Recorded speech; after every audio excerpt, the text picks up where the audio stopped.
Imagine waking up and your brain has been swapped with a spider's, not rebooted, not upgraded, straight up arachnid brain in a human skull. Wild, right? Let's use that shock to ask a smarter question. If a spider brain could run inside a human body, how might that even work? First, scale.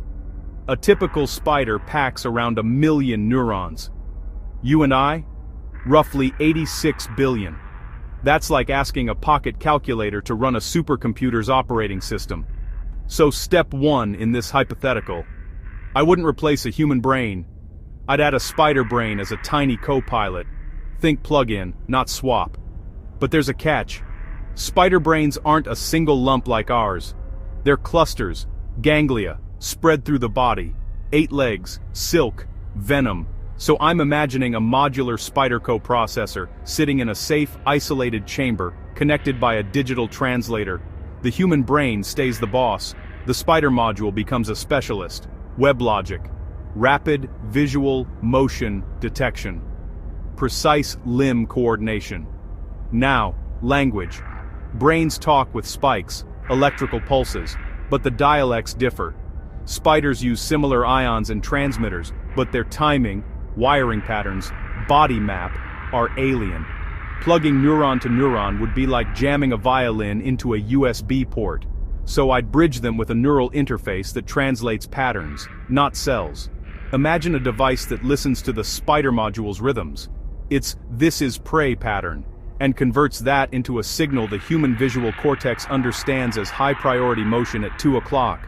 Control is next. 8 legs, 2 hands. But the underlying math, balance, traction, trajectory, is universal. If the translator reroutes spider leg control patterns into high-level motor suggestions, place foot here. Apply force now. My motor cortex could accept or veto those microcommands. It's like traction control in a car, always on, rarely noticed, saving me from slips I'd never see coming. Vision gets fun. Many spiders have multiple eyes optimized for motion. Depth at night. Feed that module the human camera. My den name, mine chested wines, on mine sir, and it could flag micro movements in the periphery. The translator turns spider alert into a gentle pulse to my attention network, so I feel a nudge, look left, something's moving. But memory is tricky. Spiders excel at rules of thumb. If web vibration equals X, do Y. Humans build narratives and abstract plans. So I'd keep the spider module stateless, like a reflex library that refreshes constantly. My hippocampus makes the stories. The spider module supplies instant pattern matches, then the hard walls. Immunity,